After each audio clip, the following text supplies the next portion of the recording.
Assalamualaikum warahmatullahi wabarakatuh. Salam sejahtera untuk kita semua. Oke, pada video ini kita akan membahas tentang konsep dasar belajar mandiri. Pertama, apa konsep belajar mandiri itu? Seringkali kita menyalahartikan belajar mandiri sebagai belajar sendiri. Namun faktanya, belajar mandiri ini ialah belajar secara berinisiatif dengan ataupun tanpa bantuan orang lain. Bisa lebih diartikan dengan motivasi yang ada pada diri seorang pembelajar itu sendiri. Jadi, proses belajar itu sendiri dapat dilakukan seorang diri maupun berkelompok. Kemudian, dalam hal ini, pembelajar diharapkan mengalami perubahan perilaku dari aspek kognitif, yaitu pengetahuan, afektif, sikap, dan juga psikomotor, yaitu keterampilan. Dalam belajar mandiri, pengajar bisa dikatakan sebagai tutor. Apabila diaplikasikan di dalam proses pembelajaran, tutor ini membantu setiap pelajar dalam mengatasi segala kesulitan belajar baik secara individu maupun kelompok. Dan dalam pembelajaran ini, individu akan dikatakan menjadi pengendali utama dalam segi aktivitas digital. Individu ini harus memiliki keterampilan untuk menghadapi proses dalam pembelajaran, seperti kompleksitas, yaitu pembelajaran sebagai suatu sistem, serta ada rhizomatik atau komunitas, yaitu kolektivitas belajar dengan siapapun. Kemudian ada connectism, yaitu terhubung, di mana pembelajaran akan terjadi dari berbagai cara. Ketiga keterampilan ini akan menyebabkan individu harus memiliki perubahan untuk sebuah penguatan dan kemampuan berpikir kritis itu sendiri. Setelah itu, kita akan memasuki pembahasan selanjutnya dalam belajar mandiri ini. Ada tingkatan dalam belajar mandiri, yaitu level 1 ada pedagogi, level 2 ada andragogi, serta level 3 ada heterogogi. Pedagogi di sini bisa disebut dengan tingkatan pertama, di mana pengajar di sini memiliki tugas memahami bahan ajar, mengenal siswa, dan juga menentukan cara belajar siswa itu sendiri. Kemudian ada andragogi. Istilah andragogi ini sering kita jumpai pada proses pembelajaran orang dewasa, baik dalam proses pembelajaran non-formal seperti pendidikan luar sekolah maupun proses pembelajaran formal. Pada pendidikan formal, andragogi sering digunakan untuk proses pembelajaran pada tingkat atau level pendidikan menengah ke atas seperti SMP dan juga SMA. Kemudian ada tingkatan belajar mandiri yang ketiga, yaitu ada heterogogi. Didefinisikan oleh Hess dan Kenyon pada tahun 2000 sebagai studi pendekatan pembelajaran yang mandiri dengan pembelajar sebagai agen utama dalam pembelajaran mereka sendiri.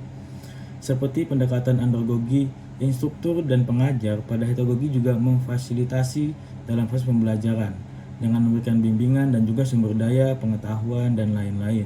Kemudian, hubungan pedagogi, andragogi, dan heterogogi dalam belajar mandiri dapat kita lihat dalam kontinum piramida belajar mandiri yang menempati level paling rendah yaitu level pedagogi, selanjutnya ada level andragogi, dan yang paling tinggi itu ada level heterogogi. Jadi, tingkatan pada piramida di samping ini bisa dilihat dari tingkatan kematangan peserta didik serta syarat kemandirian belajar itu sendiri. Dapat dikatakan bahwa semakin bertambah usia, maka akan semakin matang dan akan bertambah kemandirian belajarnya. Sementara itu, dari segi peran pendidik atau fasilitator, semakin bertambah usia, maka peran pendidik atau fasilitator serta materi yang terstruktur akan berkurang. Dan juga sebaliknya, semakin muda usia, maka peran pendidik dan materi yang terstruktur akan semakin dominan. Jadi sekarang kita akan mengenal beragam istilah belajar mandiri.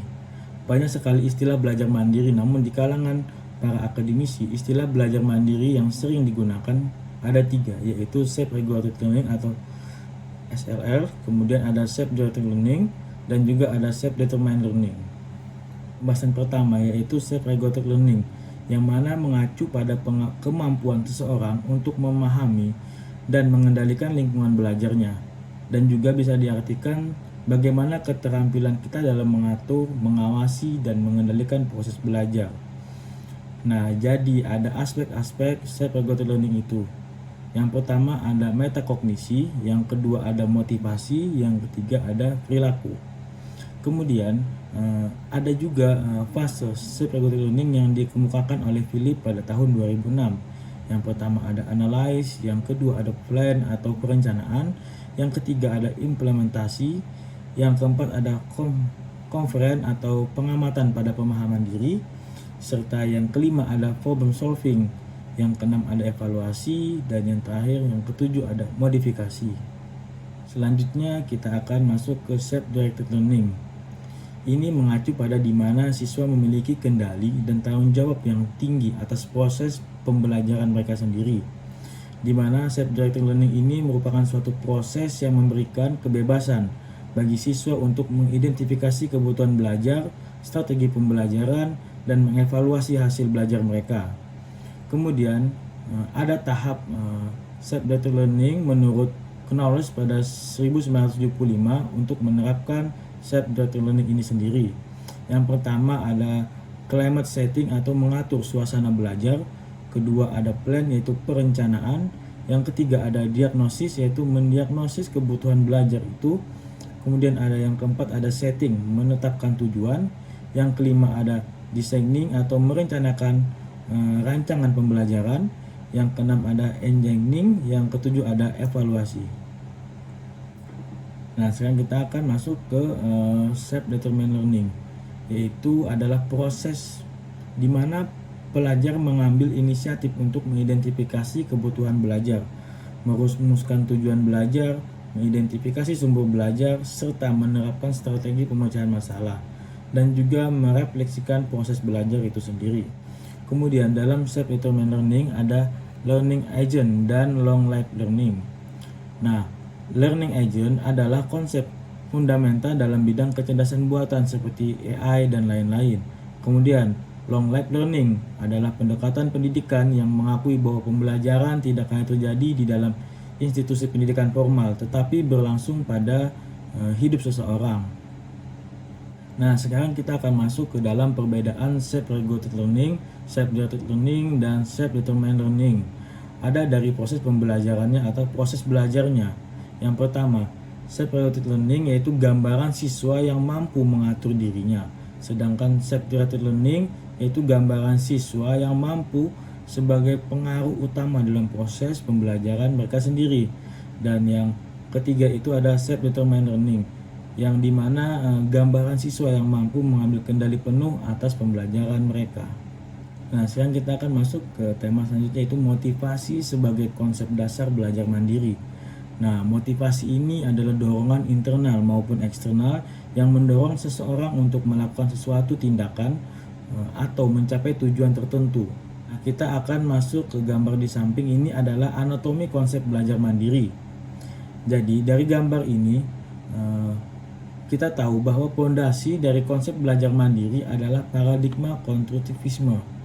Nah, pondasi ini sangat krusial dan perlu diperkuat agar elemen-elemen lainnya tidak kubu atau gagal. Oleh karena itu, paradigma konstruktivisme ini harus dikembangkan secara kokoh. Topik selanjutnya yaitu tentang perspektif belajar mandiri dalam pendidikan jarak jauh, mencakup unsur web, media sosial, heterogogi, serta teori jarak transaksional. Yang pertama, kita akan masuk ke dalam web dalam pembelajaran jarak jauh. Nah, di sini pemanfaatan web dalam pembelajaran jarak jauh memungkinkan akses terbuka terhadap sumber daya pembelajaran. Kemudian ada juga interaksi melalui platform web memfasilitasi komunikasi antara pengajar dan pembelajar. Kemudian ada yang kedua ada sosial media dalam pembelajaran jarak jauh, di mana media sosial ini menjadi sarana untuk membangun komunitas pembelajaran, yaitu seperti komunitas belajar dan lain-lain. Kemudian ada juga untuk mendukung interaksi sosial, kolaborasi, dan juga pertukaran informasi antara peserta didik dan juga antara peserta didik dan pengajar. Kemudian ada heterogogi dalam pembelajaran jarak jauh, di mana heterogogi di sini menekankan pada pembelajaran yang dipandu oleh diri sendiri. Pembelajar di sini mengambil peran aktif dalam merancang, mengelola, mengevaluasi proses pembelajaran mereka sendiri. Nah, kemudian kita akan masuk ke transactional distance theory, di mana teori jarak transaksional ini menyoroti peran interaksi dan komunikasi dalam proses pembelajaran jarak jauh. Nah, pentingnya mengurangi jarak psikologis antara pembimbing dan pembelajar melalui interaksi ini akan sangat berkualitas. Kemudian kita juga akan bisa melihat tren pendidikan jarak jauh di Indonesia. Adapun tren pendidikan jarak jauh di Indonesia ini yang berupa adaptive learning, yaitu aplikasi seperti Google Classroom, video conference, telepon atau live chat, serta Zoom maupun melalui WhatsApp group. Namun tetap memiliki tantangan dalam menjalankan pendidikan jarak jauh di Indonesia ini, yaitu kurangnya interaksi antara peserta didik atau pelajar dengan pengajar dan antar sesama peserta didik itu sendiri. Kemudian kita akan memasuki perspektif belajar mandiri dan tren kebutuhan belajar masa depan. Nah, dalam bimbingan dan konseling dalam pendidikan jarak jauh menyesuaikan diri dengan perkembangan teknologi itu sendiri dan juga kebutuhan belajar yang sangat berkembang. Peningkatan literasi digital dan keterampilan adaptasi menjadi fokus penting dalam perspektif belajar mandiri itu sendiri. Dari perspektif di atas, kita bisa akan melihat proses pembelajaran itu tidak lepas dari dukungan teknologi. Kemudian dukungan teknologi ini pada pembelajaran mandiri saat ini dapat meningkatkan kualitas, efektivitas, serta proses pembelajaran itu sendiri. Melalui integritas teknologi saat ini, pembelajaran mandiri menjadi lebih dinamis, terlibat, dan juga relevan dengan kebutuhan individual seorang pelajar. Kemudian juga mampu menciptakan lingkungan pelajaran yang memotivasi dan juga mendukung perkembangan diri secara holistik. Kemudian di akhir ini saya akan menampilkan sedikit model-model pembelajaran untuk mengembangkan keterampilan belajar mandiri itu sendiri. Yang pertama ada model project based learning, ada model problem based learning, ada model independent learning, ada model quantum learning, dan juga ada model progressive learning, serta ada model Pamong dan model Jigsaw. Nah, beberapa model ini dapat menjadi model pembelajaran untuk pengembangan keterampilan belajar mandiri kita. Ya, mungkin ini adalah materi yang bisa saya sampaikan.